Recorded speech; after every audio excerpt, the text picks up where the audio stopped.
दोस्तों नमस्कार आदाब, मैं हूं फराज चौधरी। आप देख रहे हैं इंडिया फायर न्यूज़। अमेरिका में एक प्रस्ताव पास हुआ है दोस्तों।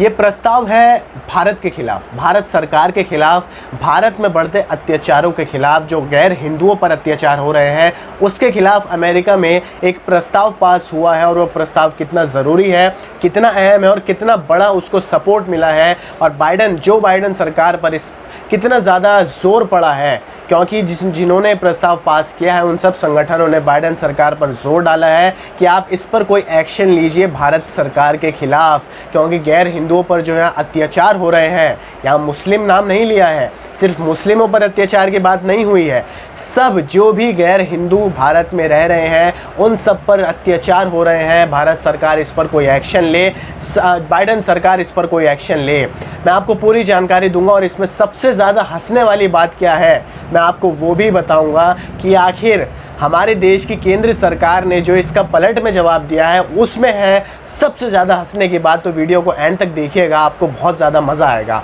हेडलाइन पढ़िए, आपकी स्क्रीन पर है। अमेरिका में 30 संगठनों ने पारित किया भारत के खिलाफ प्रस्ताव, गैर हिंदुओं पर हो रहा अत्याचार, एक्शन ले बाइडन सरकार। 3 सांसदों ने भी चिंता जताई। अब 30 संगठनों ने मिलकर ये प्रस्ताव पास किया है, तो सोचिए कितना बड़ा सपोर्ट इसे मिला है। साथ में 3 सांसदों ने भी इस पर चिंता जताई है। शुरुआत करते हैं। दुनिया भर के 30 से ज़्यादा सिविल सोसाइटी संगठनों ने गुरुवार को एक साझा प्रस्ताव पास किया, जिसमें अमेरिकी विदेशी विभाग से भारत को धार्मिक मामलों में विशेष चिंता वाला देश, जिसे CPC कहा जाता है, फुल फॉर्म होती है country of particular concern, CPC के तहत भारत को इस श्रेणी में डाल दिया जाए। इसके अलावा भारत में गैर हिंदुओं के साथ धार्मिक भेदभाव और उनके खुलेआम उत्पीड़न को बढ़ावा देने वालों पर प्रतिबंध लगाने की मांग भी की गई है इस प्रस्ताव में।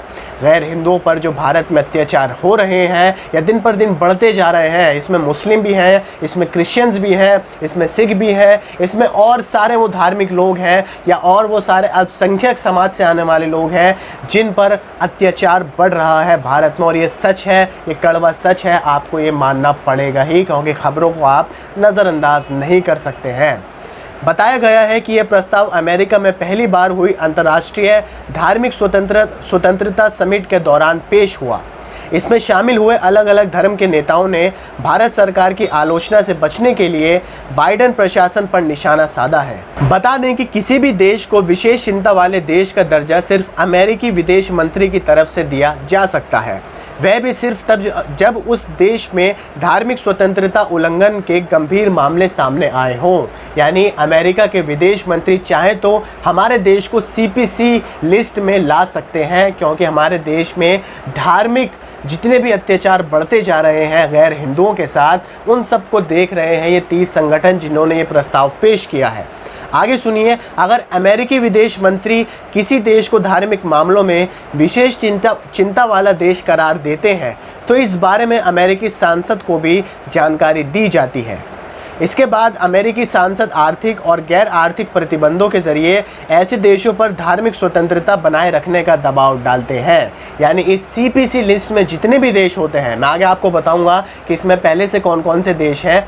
इस लिस्ट में जितने भी देश होते हैं अमेरिका उन पर कुछ टैरिफ्स लगाता है, कुछ बैरियर्स लगाता है और उनके ज़रिए देश पर दबाव डालता है कि अपने देश में से वो धार्मिक स्वतंत्रता को या धार्मिक अत्याचार जो बढ़ रहे हैं उनको ख़त्म करे और धार्मिक स्वतंत्रता को बढ़ावा दे। ये अमेरिका इस तरीके की ये CPC लिस्ट काम करती है। इससे पहले USCIRF माफ़ कीजिए, ये कर चुका है ऐसी अपील पहले भी। बता दें कि पिछले साल ही अंतर्राष्ट्रीय धार्मिक स्वतंत्रता पर अमेरिकी आयोग USCIRF की रिपोर्ट में भारत में धार्मिक स्वतंत्रता में कथित गिरावट के लिए देश को विशेष चिंता वाला देश के रूप में लिस्टेड करने का सुझाव दिया गया था। यानी ऐसा पहले भी हुआ था। अगर अमेरिकी सरकार इस आयोग के प्रस्ताव को मान लेता तो भारत को सऊदी अरब, चीन, पाकिस्तान, ईरान और ऐसे अन्य देशों के वर्ग में जगह मिलती। ये जो CPC लिस्ट है ना, जिसमें मैंने आपको बताया था ऐसे देश होते हैं जिसमें अत्याचार होते हैं, धार्मिक अत्याचार जो बढ़ावा दिया जाता है ऐसे देशों में, उसमें पहले से सऊदी अरब है, चीन है, पाकिस्तान है और ईरान है और ऐसे कई सारे और देश भी हैं। हालांकि अमेरिकी विदेश विभाग ने इस रिपोर्ट को मानने से इनकार कर दिया था पहले, मगर अभी इस पर कोई बयान आया नहीं है। इसके बाद उधर अमेरिका में सत्तारूढ़ डेमोक्रेटिक पार्टी के 3 सांसदों ने भारत में धार्मिक स्वतंत्रता की स्थिति पर चिंता प्रकट की है।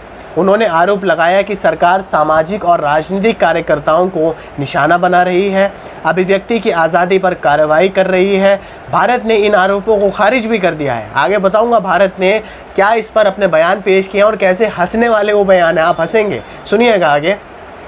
इंडियन अमेरिकन मुस्लिम काउंसिल द्वारा आयोजित भारत में धार्मिक स्वतंत्रता, चुनौतियां और अवसर विषय पर सामूहिक परिचर्चा में डेमोक्रेटिक पार्टी के सांसद एड मॉर्को ने कहा, मैं भारत में 20 करोड़ मुसलमानों सहित अल्पसंख्यकों के अधिकारों की रक्षा के लिए भारत सरकार की प्रतिबद्धता के बारे में काफ़ी चिंतित हूँ।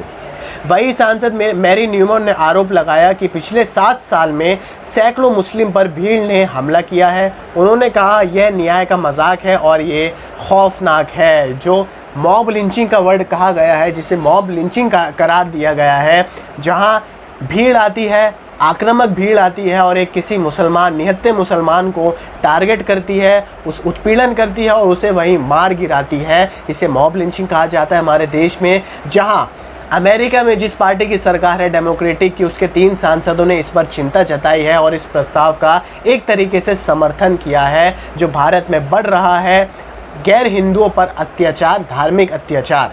अब आप सुनिए भारत ने इस पर क्या कहा है, ध्यान से सुनिएगा। जो मैंने आपको बताया था कि ये बहुत हंसी की बात है, भारत सरकार और अनेक भारतीय संगठनों ने इन आरोपों से इनकार कर दिया है। ये तो लाजमी था, हमें पता था ऐसा ही होगा। अमेरिकी सरकार के अधिकारियों ने कहा है कि भारत में एक जीवंतम मध्यम वर्ग और स्वतंत्र प्रेस है। स्वतंत्र प्रेस है, कहाँ से स्वतंत्र प्रेस है भाई? आगे सुनिए, फिर मैं आपको बताऊंगा। विदेश मंत्रालय ने कहा कि भारत की लोकतांत्रिक और संवैधानिक राज व्यवस्था में स्वतंत्र न्यायपालिका भी है। अनेक राष्ट्रीय और राज्य स्तर के मानव अधिकार आयोग हैं जो उल्लंघनों पर निगरानी रखते हैं। स्वतंत्र मीडिया है और गतिशील सिविल सोसाइटी है? क्या बोला? स्वतंत्र मीडिया है, गतिशील सिविल सोसाइटी है,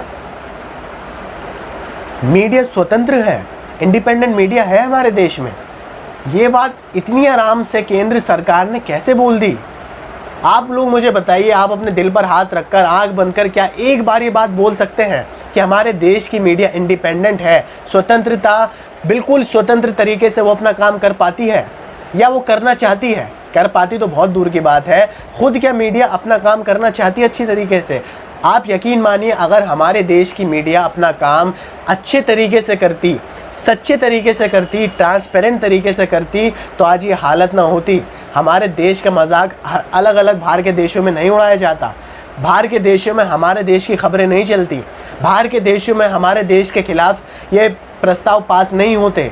ऐसा कभी नहीं होता अगर हमारे देश की मीडिया अपना काम अच्छी तरीके से कर रही होती, क्योंकि मीडिया का काम होता है कमज़ोरों की आवाज़ को जनता के सामने, सरकार के सामने लेकर आना।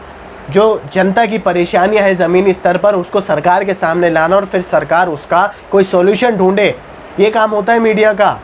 मगर मीडिया इस वक्त क्या कर रही है ये आप अच्छी तरीके से जानते हैं। इस पर तो अब कुछ खबर देना, कुछ कहना ज़रूरत मैं समझता नहीं हूँ, क्योंकि मीडिया ने जिस तरीके का नाच किया है ना दोस्तों हमारे देश में इन बीते 7 सालों में, वो हमें साफ दिखता है कि इन्हें गोदी मीडिया, बिकाऊ मीडिया क्यों कहा जाता है।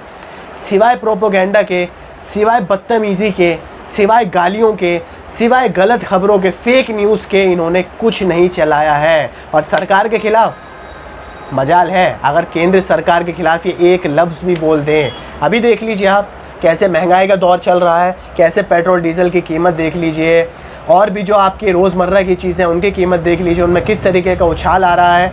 मगर मजाल है कि मीडिया चैनल्स पर इसकी कोई भनक भी हो, मीडिया चैनल इस पर कुछ बोलना भी चाहता हो, ऐसा कुछ नहीं है। और यही हाल है हमारी केंद्र सरकार जो कह रही है कि हमारे देश में स्वतंत्र मीडिया है, स्वतंत्र प्रेस है, ये सब कहने की बातें हैं, ऐसा कुछ नहीं है। ये बात आप अच्छी तरीके से जानते हैं। खैर, आप मुझे कमेंट बॉक्स में बताइए इस प्रस्ताव के बारे में, अमेरिका में जो पास हुआ, आप इस बारे में क्या सोचते हैं, क्योंकि बाइडेन सरकार पर इसका अच्छा खासा दबाव है, क्योंकि उनकी पार्टी के 3 सांसदों ने भी इस प्रस्ताव को समर्थन दिया है और बाइडेन सरकार पर दबाव डाला है। तो कहीं ना कहीं राष्ट्रपति जो बाइडेन पर भी अच्छा खासा दबाव है इस पर एक्शन लेने के लिए। आगे देखेंगे इस बारे में क्या होगा। आपको ये खबर पसंद आई तो इसे लाइक कीजिए, आगे शेयर कीजिए और चैनल को सब्सक्राइब करके बेल आइकन को भी प्रेस कर दीजिए। मुझे दीजिए इजाज़त। आदाब, नमस्कार।